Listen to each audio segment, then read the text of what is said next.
Ladies and gentlemen, thank you for listening. Thank you for downloading. And thank you for subscribing to the latest edition of the 12 Kyle podcast. I am your boy, 12 Kyle. Check this out. On this episode, what I'm going to do is I'm going to enter the R&B beef. Now, don't get it twisted. It's not a real beef. Nobody's going to get hurt. But what I'm going to do is I'm going to enter a R&B beef that has been brewing for the better part of a year now. As many of you know, or maybe you don't know, there's been a R&B beef that has been raging between some fellow podcasters. Some dust was kicked up, if you will. And said dust was mainly kicked up by none other than my brother, Baylor, aka BTG for President. That's the name of his podcast. Baylor the Great for President. Baylorism. You guys have seen him. He's been on here before. Cat that I gotten to know very well, and someone I consider to be a little brother. More on that in a second. But before I get into me and Baylor, let me just give you a little backdrop as to how we got to this place. Now, Baylor has comported himself as being a R&B renaissance man. Like he talks about on his podcast from time to time how great his R&B is, and he talks about and he plays the songs. And don't get me wrong, he's played some smokers on his podcast, right? And I bob to him, you know, and I think he has a very good ear for great R&B. But in the midst of him talking about his podcast, my brother Baylor decided to drag in some fellow podcasters, if you will. He's talked about Doug from the Struggle Play podcast. Shout out to Doug. He's talked about Jay from Jay's Quick 3. Shout out to Jay. And he's also talked about Britt from the I Can Talk About This All Day podcast. Shout out to Britt. And all of whom have all been on this podcast, and I've been on their podcast as well, except the exception of Britt. I haven't been on her podcast yet. She just got started. That being said, Baylor has really, you know, called us out, if you will. And, you know, over a period of time, you know, a couple of episodes, he took a couple of shots at me. And so that's why I named this episode Don't Tease Your Brother, Baylor, because I'm the big brother. And again, he's like a little brother to me. Baylor, I've been rocking with Baylor probably since like 2021. I'd seen him way before that, seen and heard his podcast before. And then we just kind of linked up on here. And he's one of the few podcasters that I actually met. I think I told the story before, but I'll tell it again. In 2021, me and my family, we were out in LA for a week for Thanksgiving. And Baylor's Baylor's from LA. And so he was out there Thanksgiving. He's originally born and raised East Side. Shout out to the East Side. And so, you know, I told him, hey, man, me and the family going to be out there. We'll be at Disneyland, whatever. If we can link up, cool. If we can't, that's cool too. And so, you know, he's like, yeah, he said, I'm going to pull up. And so the Friday after Thanksgiving, right, we were like in Hollywood. And he hit me up. He's like, yo, where you at? And I was like, me and the family, we're out in the Hollywood Walk of Fame. We're doing the sign, all this stuff, like the tour shit. And he's like, what y'all doing later? I was like, well, we're going to LA Live. And then when we leave LA Live, we're going to the Laker game because the Lakers were playing the Kings that night. And LA Live is right next to the Staples Center. So he's like, all right, bet. He's like, I'm going to pull up at the Staples Center. It's like, okay. So we get to LA Live, we're kicking it, got something to eat or whatever. And lo and behold, Baylor, he told me he was leaving. I think he was leaving work.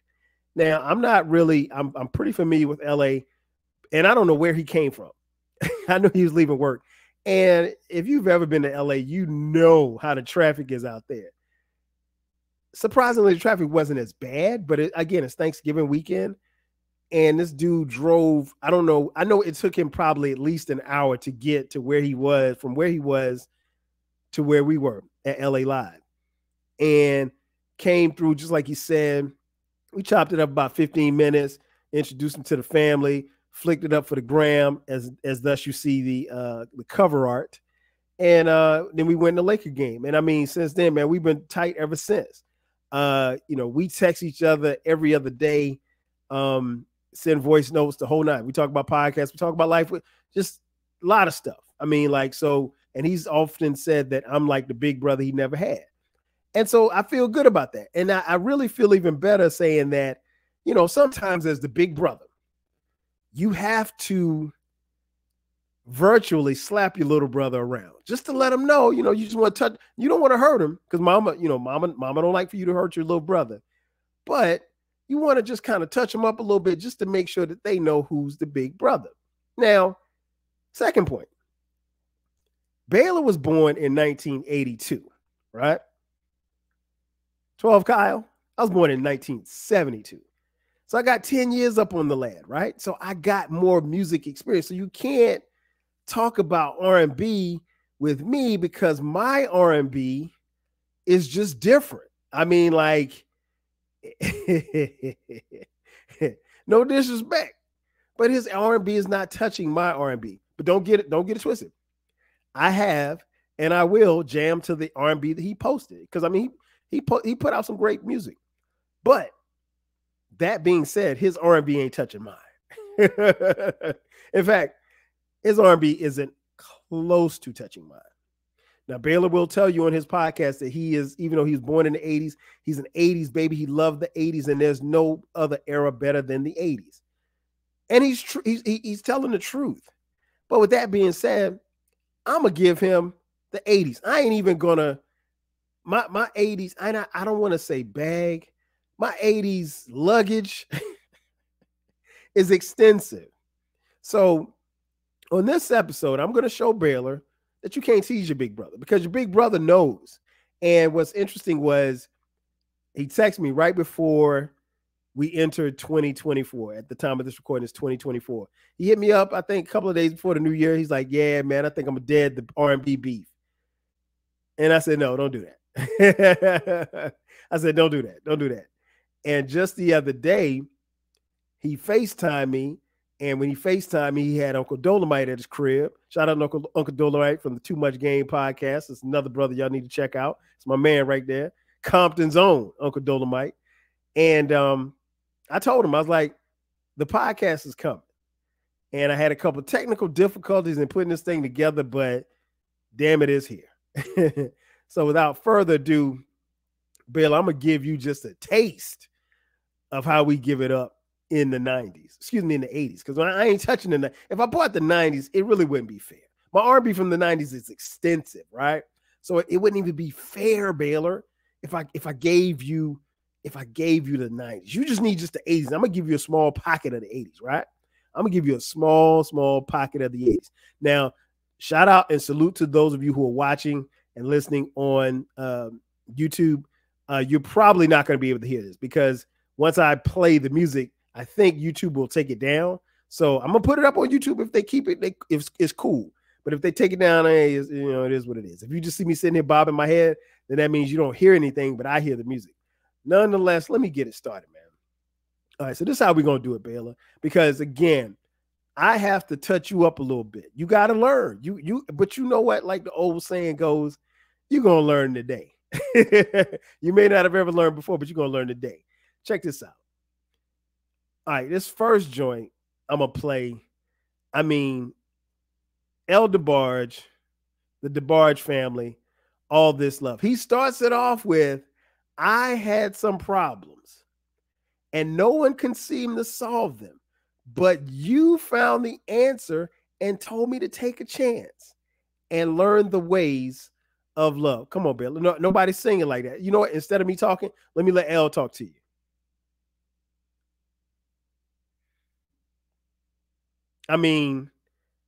That's dope in and of itself right there. I could stop right there, but I'm not. I'm just getting started, Bill. I'm just getting started. So yeah, the great thing about the music in the 80s, Baylor, is that like we really, really did a good job of singing about love. It wasn't so much about, yeah, let me jump your bones, let me beat it up.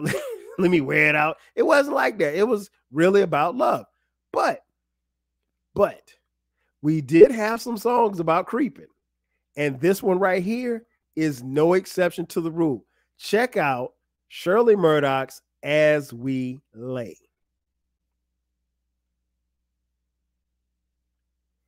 Man, listen. That joint right there, that joint is special. It's funny because this song came out in 86, Baylor. 86, you were what? 4 years old? I was 14. So that's the difference, Baylor. You didn't know no better. I mean, 4 years old, you ain't even on your tricycle yet. You know what I'm saying? I'm in the room now with my boombox listening to Shirley Murdoch when it's time for me to go to sleep. So here's the thing about this particular song. This song is Shirley she's telling a story, right? Shirley has a man. In fact, I think it's not far to say that Shirley's married. Shirley's married, and the guy that she's creeping with is married as well, right? And they made love that night, fell asleep, and then they wake up the next morning and they realize that they have to go their separate ways. But here's the even more interesting part about this story and this song and the story that goes along with this song, Baylor. Shirley Murdoch, this song really goes from a R&B song, and then you hear the song take off at its crescendo. SAT verbal word right there, Baylor. You hear it at its crescendo, and it sounds like a gospel choir has entered the room. If you don't believe me, check it out.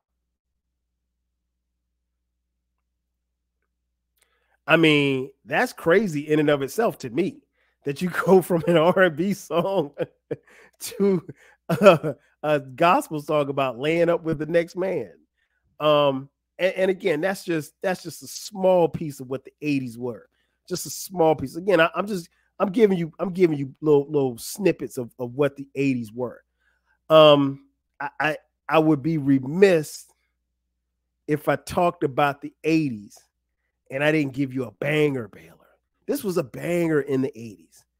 One of the greatest singers ever, any generation, Marvin Gaye, Sexual Healing. Now, I mean, now that was the joint. That make no mistake about it. That was the joint, the jam. The interesting thing about that was I always remember the video, and like Marvin had black women and he had white women, and he actually caught some flack for having white women in his video. I do remember that. But I mean, Marvin was, man, we lost Marvin, man, in the 80s, obviously, way too tragically and way too soon, as you guys know, tragically murdered by his father. But even before that, man, Marvin was such a superstar, Baylor. Do you remember, Baylor? You probably, you know what? This next thing I'm going to tell you about, I know that you don't remember it because you were not born when this happened. You weren't born. So if you go back to 1982, LA Forum, the All-Star game, Marvin Gaye sang the national anthem. The national anthem at the NBA All-Star game. That was February of 82. You were born in December of 82. So you weren't even born yet. Check that out. Nobody on any of your playlists, nobody in any of your categories is touching and coming out and singing the national anthem. Nobody. No, and then to make a jazzy version like that, man, listen, they would throw your little singers out of singers out of the Fabulous Forum so fast, man. And the Fabulous Forum right there in Inglewood in your backyard. Come on, Bill. Come on. What are we talking about? Then there were other jams, like another joint that comes to mind for me.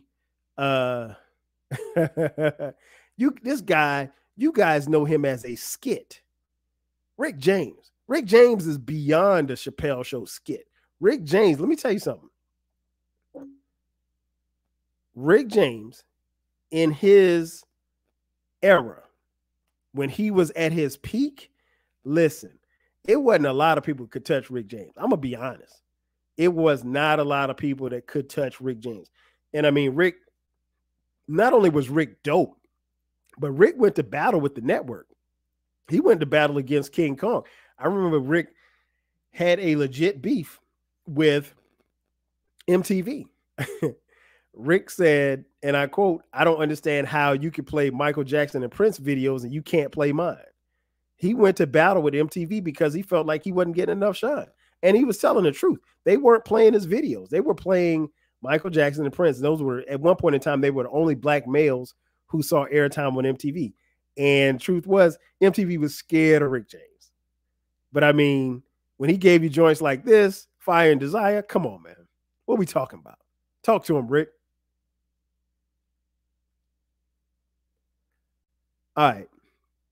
So this next joint, the group is LTD.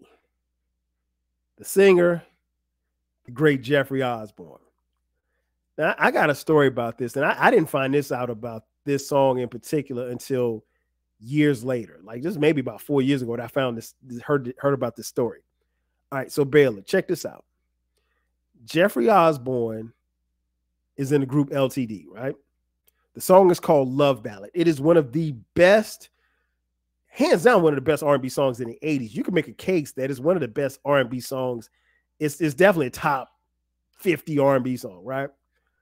So Jeffrey Osborne comes to the studio. The rest of the band is supposed to be there. They're not there. It's just Jeffrey Osborne and the engineer. So the engineer says, "Hey, well, you know, we got it pulled up. You want to run through it?" And he's like, "Nah." He's like, "I want to wait for the band." So he waited and waited. And keep in mind, this is the 80s. There's no cell phones. There's no Twitter. There's nothing for him to take up his time, right? So Jeffrey Osborne then, you know, sits back, reads the paper. Now, as he's reading the paper, he's stewing because he's mad because the group doesn't show up. And this is a studio session that they paid for. And the group's not there. And nobody from LTD is in the studio, just Jeffrey Osborne, who again is the lead singer. So Jeffrey Osborne goes into the booth and he does this. Now, he sang that song, the song as we hear it, as constructed, in one take. What you hear, there's been no alterations, Baylor. There's been nothing. That one vocal that he did was what we heard because he was so upset that they didn't show up that he told the studio engineer, "I'm going to lay down his vocal and then I'm leaving." Because in his mind, he'd wasted his time. So what we hear is what he did in one take, which is amazing. That never happens. Of course, yeah, you hear rappers talk about, yeah, I rapped this in one take and I got out of there. And you hear, you know, Jay-Z, you always say that he did it in one take.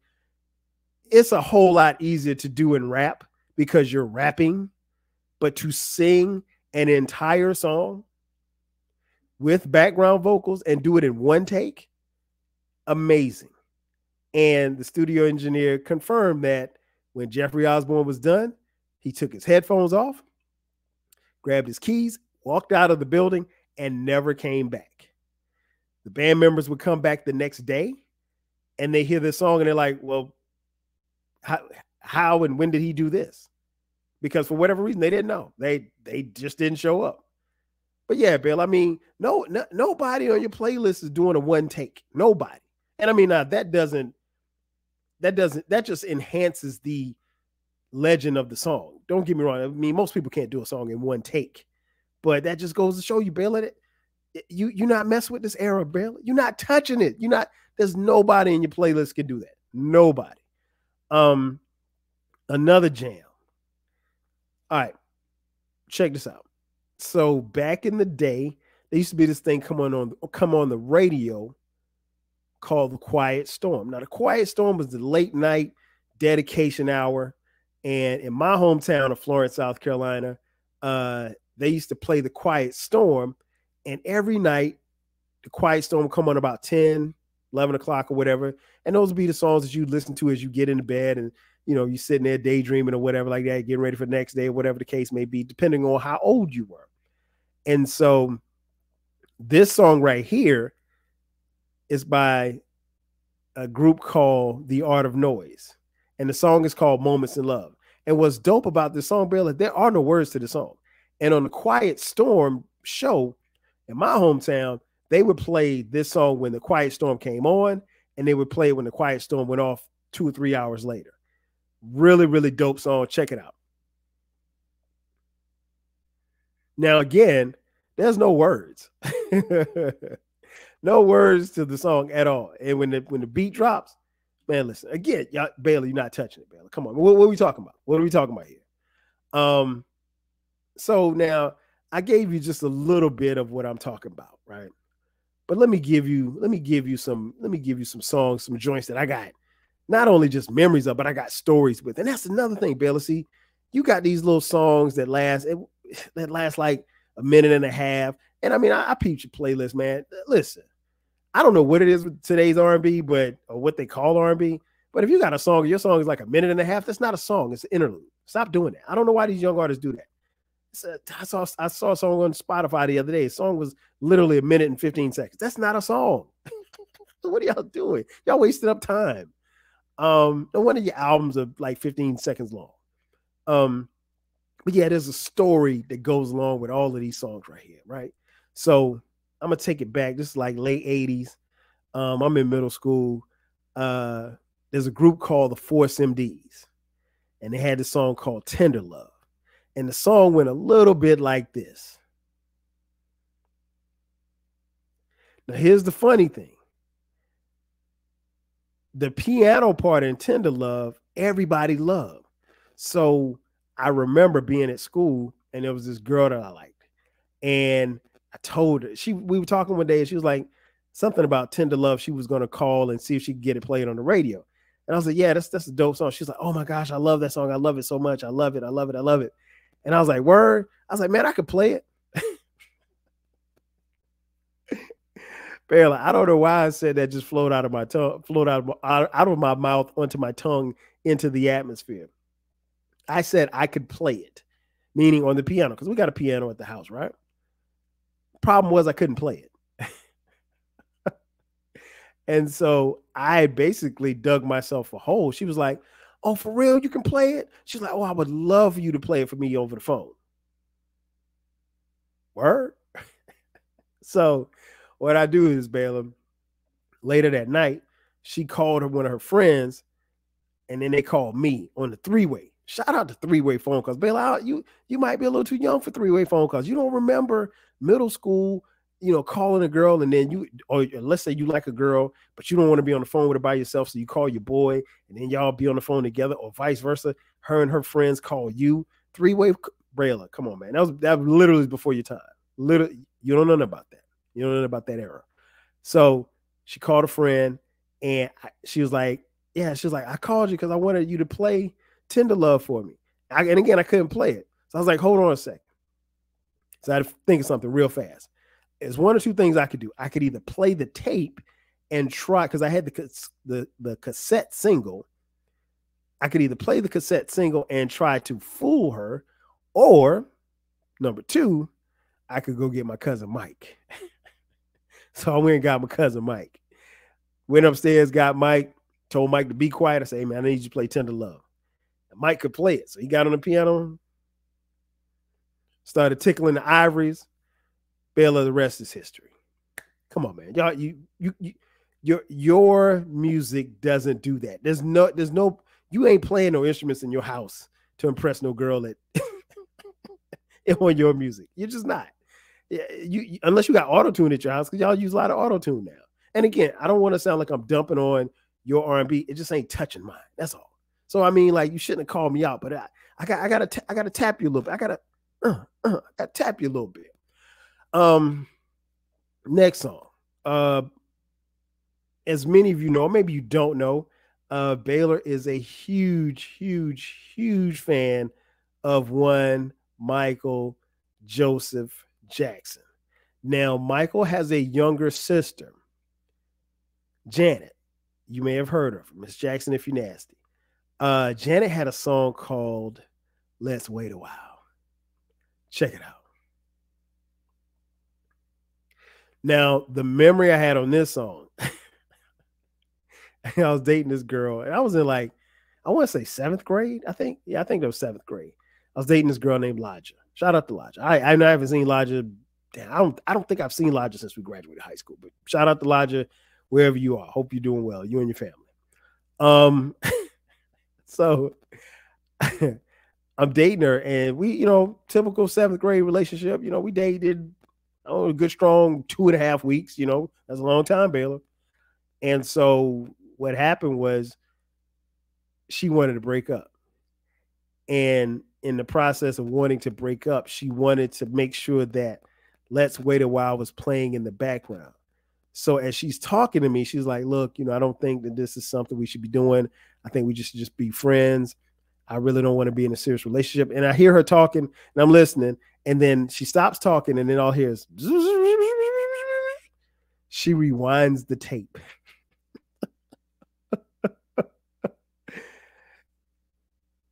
Our entire conversation, Baylor, consisted of her talking, stopping the tape, rewinding it, and then playing it again as she broke up with me. So now, this is new to me. I'd never been dumped before. And to get dumped to Let's Wait a While, I mean, that was special, Baylor. That's a memory that's like right here. Like, you don't ever forget that. And so naturally, when the song comes on, I laugh because that's my memory of that song. Like, Baylor, you don't have those kind of memories. Your music doesn't last long enough for you to give these kind of memories. What else? Oh, man, listen, we had at my high school, Wilson High School, I remember going to a dance. We would have dances after home football games and sometimes home basketball games that landed on that happened on Friday nights. And so we had a basketball game. I think I can't remember who we played against, but we won or whatever. We won by like 3 or 4 points. It was a good game. Everybody was in there chilling. So I remember we went to the commons area where the dances were. So we leave the dance, and for our dances, you had to get dressed up. You had to have on a shirt, collared shirt, tie, and slacks. And so I remember, we had this point guard named Terry. He was nice too. He had handles. He had a nice pull-up J. He could shoot the 3. Nice point guard, real nice point guard. I don't think he could dunk, but he had hops. Well, he was kind of short, but he had hops too. Anyway, I distinctly remember we were at the dance and the DJ put on this joint right here, Keith Sweat, How Deep Is Your Love? Check it out. So the DJ's playing How Deep Is Your Love. Terry stands in the middle of the dance floor. This girl who I guess had been checking for him or whatever like that, she comes up, she kind of whispers to him, whatever like that. So she asked if she could dance. Terry had on this long trench coat. And Baylor, Terry whips open the trench coat and puts his hand behind his back. And the girl proceeds to kind of grab him and she's dancing with him, but Terry's not moving. And what that told me, that he had this look in his face, and that look was just like, I'm so cool. I ain't even gonna dance with you on How Deep Is Your Love. I'm just gonna hold my jacket behind my back and you gonna dance with me. And I'm gonna let everybody know, just looking at me, that I'm the starting point guard here, Wilson. I'm dope. And this girl is dancing with me to How Deep Is Your Love, which was one of the dopest songs that particular year. And it looked cool. And you can't look cool like that unless, you were in that era. And Baylor, y'all just, you can't compete with that. You can't compete with Terry. You can't compete. Shout out to Terry, wherever you are. I ain't seen Terry in years. I'm pretty sure he's still nice. He still got handles. And shout out to Bo T, because I know what Bo T hears is Bo T knows Terry. But yeah, I never forget that. I never forget every time I hear that song, and if I'm in my hometown, I think about Terry, how cool he was, and he was just like, I'm so cool, I ain't even got to dance with you. I'm starting point guard on the basketball team, and I'm not even going to dance with you. I'm just going to hold my trench coat, and you're going to dance with me. I would be remiss if I did not play one of the best love songs to come out in the 80s by a little guy named Prince Rogers Nelson. And that song is Adore. Check it out. Now, Baylor, I know you like Michael, and we're not going to turn this into a Michael Jackson versus Prince discussion.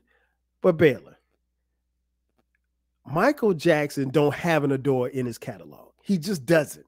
Now he's got a whole bunch of, he got Dirty Diana, he's got a whole bunch of stuff in his catalog. But a love song like this, I mean, I guess you could say Can't Help It, I guess, maybe, you know. Mike, and don't get me wrong, I love Mike. Mike's got some jams. He's got a bunch of bangers. But slow jams like the Adore, Until the End of Time, I'll be there for you. You are my heart and mind. Truly adore you. If God one day struck me blind, your beauty I'd still see. Come on, man. That man said if God took away my vision, I would still see how beautiful you are. Listen, when Adore comes on, Baylor, the only thing that matters is you had to be listening to it. You had to be up under the covers at the crib on the house phone and voice all deep. You got your foot on the wall. Your body's tangled up in the chords. You ain't never been tangled up in the chords, Baylor. Come on, man. Never. Come on, what are we talking about? Prince said, I was rapping till the sun came up. Baylor, you've never rapped till the sun come up. None of your music allows you to rap till the sun come up. You don't even know what rapping is when he says, I rap till the sun came up. I ain't talking about spitting bars. He's talking about spitting game, like too much game. Shout out to Uncle Dolomite. Come on, man. What are we talking about here? Baylor, you're not touching this. And again, I didn't want to have to touch you up, but I had to, man, because you've been asking for this. You sent too many darts my way, so I gotta send a dart at you. Let's see. What else? Oh, listen. Who could forget one of the jam of all jams? Roger, Zap, Computer Love. Come on, man. What are we talking about? I mean, this song right here has got so many members. You remember in Menace to Society when this got played, and that was later on, but I'm just talking about just memories. This song used to get dedicated all the time on The Quiet Storm, man. There may have been one or two people to have dedicated this song to a young 12 Kyle. I'm not going to call any names because I'm sure they're going to listen to this podcast. Come on, Baylor, what are we talking about? Nobody's dedicating any of these songs that you listen to on dedication hour. Do they still even do a dedication hour? Do they? Okay. I don't even know if they still do a dedication hour, but if they did, nobody's dedicating not one song from your playlist to anybody. But Computer Love, come on, man. What are we talking about? Baylor, we ain't in the same league, Baylor. We're not in the same league. We're not in the same league. Great R&B fan, brother, but no, you're not doing it. You're not doing it. And I got two more. Let's see. Oh, are you familiar with the name Larry Graham? Baylor, I know that you are, but maybe some of your friends aren't. Maybe some of the people listening to this podcast aren't. Larry Graham was the bassist for Sly and the Family Stone. He was the founder and leader of Graham Central Station. And some of you younger people may know him as Dennis Graham's brother, which would make him Drake's uncle, right? Yeah, Drake, the dude from Canada that does the singy, rappity raps, the guy who y'all said was the king of the game or whatever. He's more than just, Drake's uncle. Long before he was Drake's uncle, Larry Graham penned a song called 1 in a Million. Let me let you take a listen. Now, Baylor, I'm going to share something personal with you, dog. This song right here, listen, back in the day, and I'm going to take it to the 90s in this story. I'm going to take it to the 90s, early 90s. Back in the day, there was this girl that I liked, right? Do you remember voice messages and voice answer machines? Might have been a little bit before your time. But back in the day, what you would do is when people had an answer machine, they had a physical machine with the tape. You would leave them a message. Well, I was liking this girl, and she knew I could sing. And I remember one day she had asked me to sing a song, and I sang 1 in a Million by Larry Graham, right? And so one day I called her. She didn't. I called the dorm. She didn't answer the phone. So I left it on her voicemail, me singing One in a Million. And Baylor, when I sang that song, she just melted. She just melted in the puddle. Now that girl who I sang that song for eventually would become the woman that I would marry and have kids with, my wife, Sharice. Now, I know you and Marcy have been together a long time. Shout out to Marcy. But Baylor, I don't know if you got a song in your playlist that makes Marcy melt. I don't know. Maybe you can tell me, maybe you don't. But I literally saw this woman just turn to a puddle. You ain't making no puddles over there with your music, Baylor. What are we talking? What are we doing? Why are we here? Why are we here? And last but not least, man, I might as well just go out with a bang. I mean, this song right here, when you hear the birds chirping in the background, you already know what it is. New Edition. Can You Stand the Rain? Come on, man. Again, what are we talking about here? This song has so many memories, man. The video, the song, I mean, like this is the song. This is the premier song from the premier group of the 80s. And New Edition, and I've always said this and I've maintained this, New Edition is my version of the Temptations. The Temptations, my dad's favorite group. New Edition is my favorite group. And I don't think nobody's touching. I don't think the Temptations are touching New Edition, honestly. If we're keeping it a bean, keep it in the buck, keep it in the thou, whatever you want to call it. They're not touching New Edition. This song right here resonates generation after generation after generation. Baylor, you don't have anything in your catalog like this. You don't have anything in your catalog like this. And I mean, like, again, in conclusion, Baylor, you tried. You tried, but I had to touch you up, man. I mean, well, I don't even know why I had to go to this, because here's the thing, folks. Baylor has sent subtle jabs at me over this past year, and I let it slide. I was like, okay. And the last one, call my name out, because, I'm like the old rapper. Like you can throw subliminals at, but if you call my name, it's like, what's that guy? Candyman? You call Candyman? Yeah, he gonna show up. So yeah, he called my name. He's like, 12 Kyle. I got da-da-da-da. Okay. Again, sometimes your little brother, you got to jack him up. My mom ain't looking. You got to jack him up, touch him up a little bit. You ain't trying to hurt him. I ain't trying to hurt him. Again, I got love for the guy. This is my brother. But his R&B ain't touching mine. Y'all see that. And I, by all means, when you finish this podcast, go listen to his episodes. It's called BTG for President. He's got a bunch of the episodes where he's talking about his R&B. Great podcast, great listens. He gives you some great snippets of some really, really, really good music. Really dope music. But the reality is the music ain't touching mine. That's all. It ain't touching mine. And you know what? On his last episode where he talked about R&B, he said, I probably can't compete with 12 Kyle because he's got, he's 10 years older than me. And yeah, he's right. So I can tap in. I ain't touched the 70s ain't even fair. It ain't even fair, right? In the 90s, I mean, he would just be a punching bag if I pulled it in the 90s. I mean, but I stuck with the 80s, but I ain't even go to the Freddie Jacksons and the Renee and Angelas or the Midnight Stars. I ain't even touch none of them. I could stay in the 80s. I could stay between 84 and 87 and just casualties.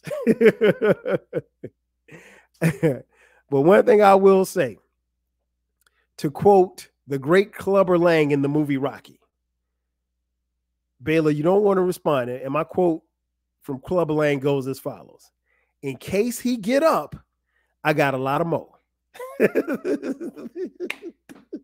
So Baylor, if you get up off the canvas from this beatdown, in case you get up and you want some more smoke, I got a lot of more. But hey, ladies and gentlemen, that's going to do it for me. Thank you for checking out this edition of the 12 Kyle podcast.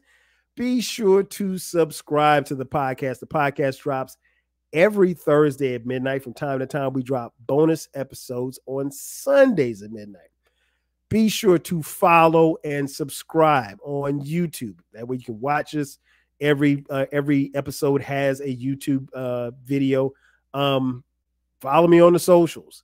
12 Kyle on Twitter, Twitter X, Instagram, 12 Kyle Podcast, or on Twitter X, Instagram, Facebook, and TikTok. On TikTok as well. Put clips on TikTok as well.